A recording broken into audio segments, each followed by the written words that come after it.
Selamat datang di podcast Sisi Gaib, di mana kami akan membahas sisi tak tampak dari dunia ini. Hampir semua orang pasti pernah membayangkan tentang keberadaan alam lain. Namun, apakah benar adanya alam lain? Makhluk apa saja yang ada pada alam tersebut? Dan pertanyaan-pertanyaan sebagainya. Dalam episode ini, kami telah mengundang seorang narasumber yang memiliki kemampuan batin. Tanpa berlama-lama lagi, langsung saja kita masuk ke podcastnya.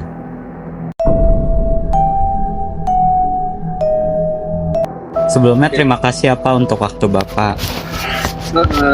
Perlu nyalain kamera nggak saya ya? Boleh Pak, kami hanya merekam audio Pak. Oh, ngerekam audio doang? Iya. Salah ya, kok kayak gitu ya. Baik Pak.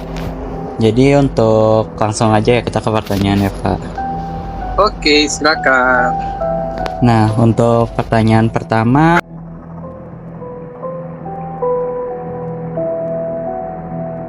Bapak memiliki kemampuan apa saja Pak?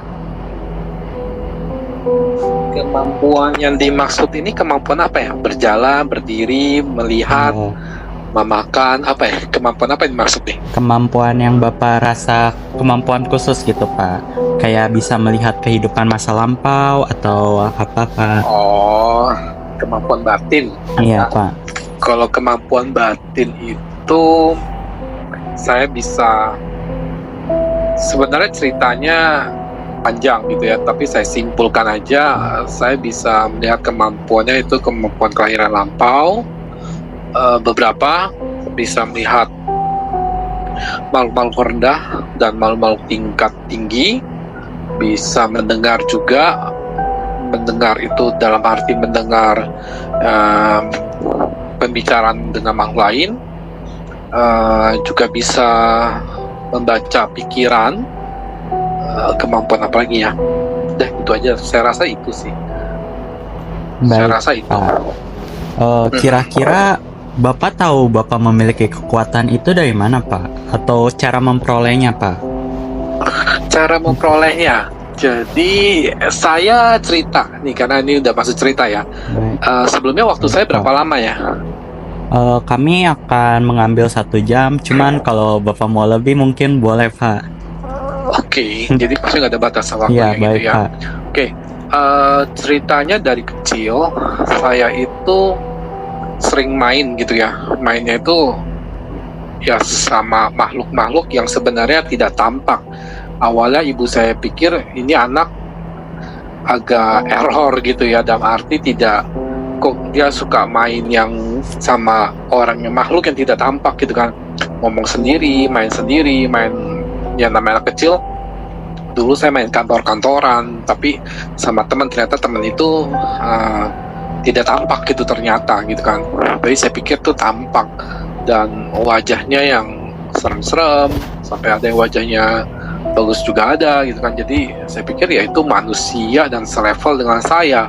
Semakin bertambahnya usia, sekitar umur, saya lupa umur berapa, ibu saya bawa saya ke seorang anggota sangha, lalu biku, lalu ditanya bahwa mereka bilang bahwa ini anak punya kemampuan untuk melihat, sehingga berbicara, ngobrol dengan makhluk-makhluk yang tidak manusia, bukan manusia. Jadi ya ngobrol dengan santai, main dengan santai, itu aja. Karena bagi dia ketika dia lahir tuh dia melihat yang dianggap manusia itu seperti itu. Gitu. Jadi akibatnya ya saya menganggapnya itu adalah manusia. Bertambahnya usia, saya dididik oleh beberapa orang. Itu misalnya kayak Bante juga mendidik saya, biku. Dia mendidik saya bahwa ini manusia, ini bukan manusia, ini manusia, ini bukan manusia. Ini saya tahu perbedaannya dari situ. Kayak gitu sih. Jadi kemampuan itu udah semenjak kecil sebenarnya. Baik Pak, berarti cara Bapak menggunakannya itu langsung ya Pak, tidak memerlukan perantara seperti barang, kayak gitu Pak.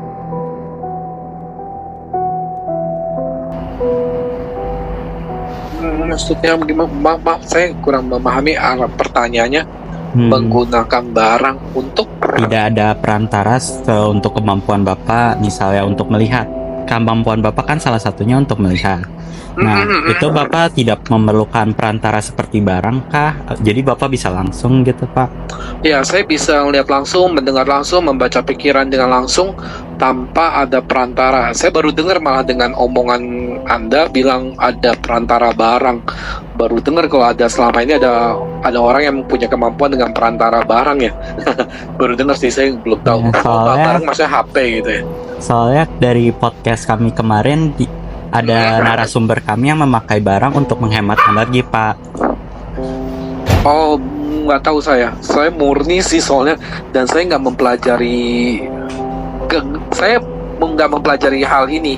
Jadi saya nggak mengasah kemampuan saya ini, diasah biar makin lama makin tajam, enggak. Ini jadi murni sih, jadi murni benar-benar datang, dan saya bukan berbisnis dengan dunia ini. Bahkan saya juga meng-hidden diri saya untuk punya kemampuan ini supaya saya tidak dianggap kayak orang gila gitu dalam tanda kutip. Karena bagi saya kemampuan ini bisa banyak perspektif, bisa membuat orang tuh jadi salah pemahaman bahwa saya punya kemampuan ini, nanti malah jadi banyak tujuan si manusia ya. Oh tolong dong ini saya mau ngobrol sama leluhur saya, nanti akhirnya saya yang capek karena saya nggak berbisnis dengan dunia ini. Karena bisnis kayak semacam ini sebenarnya adalah bukan bisnis yang baik ya, tujuannya nggak jelas gitu sebenarnya. Jadi nggak sesuai dengan ajaran agama Buddha malah menurut saya. Jadi kemampuan yang saya miliki ini tidak menggunakan barang-barang karena saya memang bukan fokus dengan dunia seperti ini, seperti itu. Kalau Halo. untuk kemampuan Bapak, kira-kira ada pengalaman yang paling berkesan itu, Pak? Kemampuan saya yang paling berkesan, bagi saya semua berkesan sih ya, karena seperti kita ketika berteman dengan seseorang, kita pasti punya kesan tertentu terhadap orang tersebut. Sama halnya ketika saya berteman dengan makhluk-makhluk tersebut yang saya anggap teman. Di semua makhluk saya anggap teman kan sesuai dengan ajaran agama Buddha ya. Semua makhluk adalah ibu-ibu kita.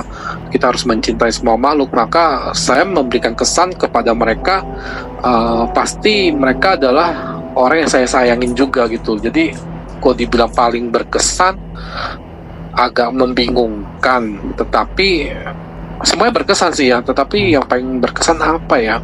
Yang paling berkesan banyak cerita sih kalau dalam hidup saya itu, banyak cerita ya, main sama anak-anak gitu. Oh paling saya nggak bisa naik sepeda. Teman-teman saya udah paling tahu saya nggak bisa naik sepeda, nggak bisa naik motor, saya nggak bisa naik mobil, bawa mobil sendiri nggak berani. Karena di mata saya kayak melihat mereka itu kayak melihat manusia, jadi bentar-bentar ngerem nantinya. Kayak ya bawa motor saya nggak bisa, karena kalau bawa mobil, bawa motor atau bawa itu pasti saya berusaha tidur atau merem atau ya kayak gitu. Kan nggak mungkin kan saya bawa motor atau mobil mata saya merem gitu kan. Itu kan agak riskan. Jadi saya selalu kayak gitu. Jadi kalau diberkesan kayak gitu. Terus berkesan menolong makhluk-makhluk. Ya ada juga misalnya kayak ada satu makhluk yang minta tolong kayak gini. Dia minta tolong karena dia ada barang yang disimpan di sebuah tempat dan keluarganya nggak tahu, disimpan di bawah tanah, minta tolong dikasih tahu ke keluarga. Saya tanya di mana, oh ya di sini, oke udah dibantuin, dikasih tahu, ya udah selesai udah gitu. Nah makanya saya nggak mau berbisnis dengan dunia ini, capek gitu loh. Capeknya adalah ngurusin orang, harus datengin kayak gitu, itu agak memakan waktu karena nggak ada habisnya ngikutin kemauan manusia itu. Jadi saya nggak mau ikut-ikutan.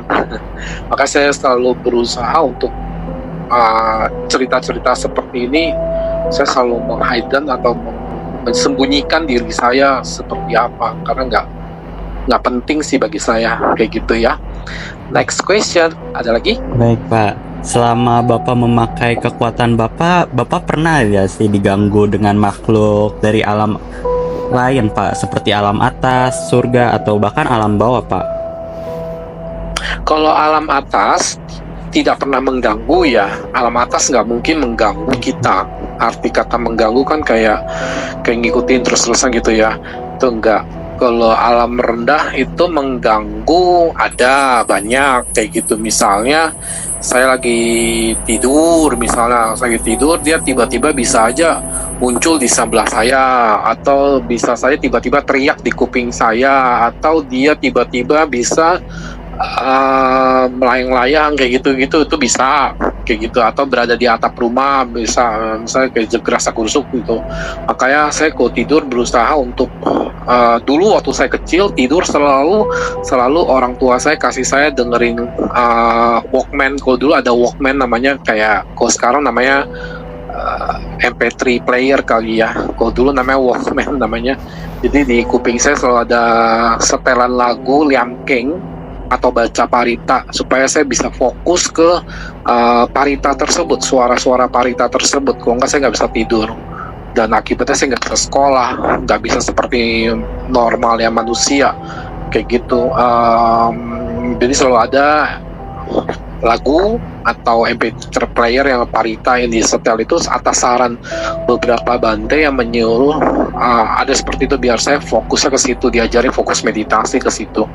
Jadi saya fokus konsentrasi saya ke lagu, lama-lama tertidur, dan akhirnya udah lagu itu terus nyala.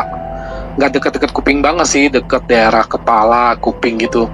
Yang penting saya bisa dengar, dan saya tidur selalu ditemenin, karena gangguannya lumayan banyak sih kayak gitu.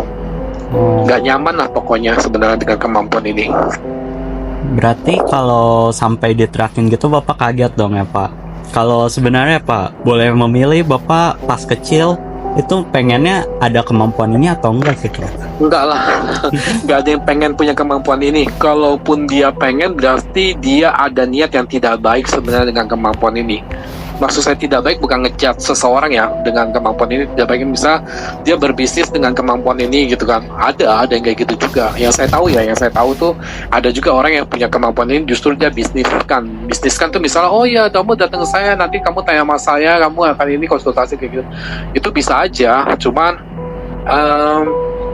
kemampuan ini sebenarnya menurut saya ini karmanya saya memiliki karma untuk punya kemampuan seperti ini, yang mengakibatkan kemampuan ini justru saya akan pergunakan secara gratis, artinya untuk membantu orang lain, istilah kayak gitu. Dulu sempat orang tua saya mencari tahu bagaimana cara menutupnya kemampuan ini, telinga, kupingnya, pendengaran, penglihatan, seperti itu, karena tidak nyaman. Karena bentar-bentar dulu waktu saya kecil sampai dipanggil dengan sebutan kinoi. Nah, kalau orang dulu pasti tahu arti kata kinoi itu apa. Kinoi itu adalah sosok temannya Unyil di film cerita Unyil, itu yang suka nangis, dan kerjaan saya nangis terus. Karena apa? Karena ketakutan itu.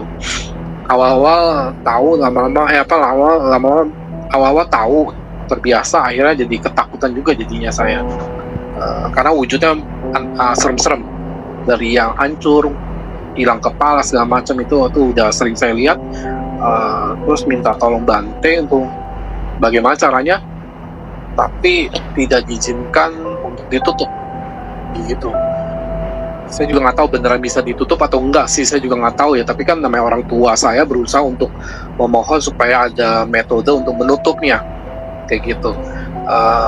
Tapi saran Bante sebenarnya tidak perlu ditutup, karena mungkin juga Bante nggak tahu caranya juga ya, atau mungkin juga saran Bante adalah dibilang mending jangan tutup, supaya bisa dipakai kemampuan ini ketika saya udah berusia, bisa pakai kemampuan ini untuk membantu banyak makhluk gitu istilahnya.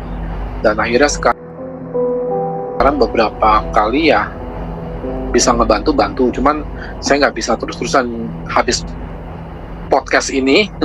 Jangan berharap saya ngebantu lagi, karena usia saya juga udah lumayan tua, kemampuan badan saya, kesehatan saya juga mulai menurun, jadi saya tidak menerima seperti itu lagi gitu. Membantu-bantu itu agak capek sebenarnya kayak gitu. Jadi kalau mau ditutup sih kayaknya enggak sih gitu. Ini ngejawab ya, kalau nggak menjawab tolong ditanya ulang ya, takutnya saya terlalu banyak ngalur ngidul akhirnya nggak menjawab pertanyaan kamu. Jawab Pak, iya. Untuk pertanyaan selanjutnya kan tadi Bapak sudah bilang kalau kemampuan ini menolong beberapa orang, Pak. Nah, boleh ceritain tidak, Pak, salah satu penolongan Bapak yang paling berkesan menurut Bapak? Oh, berkesan ya. Pernah cerita di sebuah wihara. Waktu itu saya cerita di sebuah wihara itu, kemudian nggak sengaja leluhurnya datang, nggak masuk ke dalam dharmasala, dia nggak masuk, cuma dia di luar. Waktu itu leluhurnya minta tolong ke saya karena dia tahu bahwa saya itu bisa berinteraksi dengan dia, dan dia minta tolongnya adalah saya menjadi badan kayak Madam Medio itu bukan Madam Medio. Saya kayak jadi perantara ya, sebetulnya perantara untuk dia, si leluhur ini, berbicara dengan anaknya yang sedang kebaktian di wihara itu ya. Terus saya bilang oke, selama nggak menjadi Madam Medio kayak gitu ya. Oke. Terus habis itu lalu saya ngobrol ya. Dari situ dia terkesan, dan karena saya sudah membantu dia, saya menasehati dia, saya bilang cara terbaik untuk bisa kamu, si leluhur itu, bisa terlahir kembali ke alam yang bahagia, maka kamu harus melepasnya, keluarga harus melepas, dan kamu harus dilepaskan gitu. Jadi dengan cara itu dia dilakukan puja terus-terusan, sembahyang, dan pelepasan. Kalau di dalam bahasa Mandarin disebut cautu, penyeberangan arwah, istilahnya doang ya, ini bukan realnya penyeberangan ya, nanti sangkanya penyeberangan, tolong jangan salah tafsir bahasanya. Istilahnya penyeberangan arwah gitu ya, padahal mah reinkarnasi kembali gitu kan, atau mimba akhir kembali ke alam yang baik gitu kan, dibantu dengan cara satu. Caranya adalah kita bacain parita terusan, keluarga melepas dia perlahan-lahan, nanti dengan cara itu membantu dia terlahir kembali ke alam yang bahagia. Baik, Pak. Kalau untuk Bapak pernah berinteraksi langsung dengan makhluknya gak, Pak? Kan kalau boleh mengulas, kan Bapak tadi ada kemampuan untuk melihat. Kalau untuk berinteraksi langsung selain mendoakan seperti tadi, itu pernah tidak, Pak? Bukan saya mendoakan ya, nah ini salah paham. Maaf, Pak. Saya nggak mendoakan ya. Saya nggak mendoakan, saya hanya menjadi perantara. Yang mendoakan ya tetap dia harus lakukan puja-puja bersama dengan para anggota sangha ya. Dia sama anggota sangha. Saya nggak melakukan, saya hanya menyarankan, oh dia maunya kayak gini, dia mau kayak gini, oh bisa, oke, udah jalankan sesuai yang dia minta gitu sebenarnya. Oh dia mintanya ada apa gitu, nah itu coba lakukan gitu. Jadi bukan saya. Tadi pertanyaannya apa? Kalau berinteraksi langsung, Pak, dengan makhluk tersebut, apakah pernah? Berinteraksi langsung? Setiap hari, setiap waktu saya berinteraksi langsung. Oh, baik, Pak. Kalau ya maksudnya berinteraksi langsung itu gimana ya? Ngobrol gitu? Iya mungkin, Pak, ya. Oh, ngobrol setiap waktu sih ngobrol.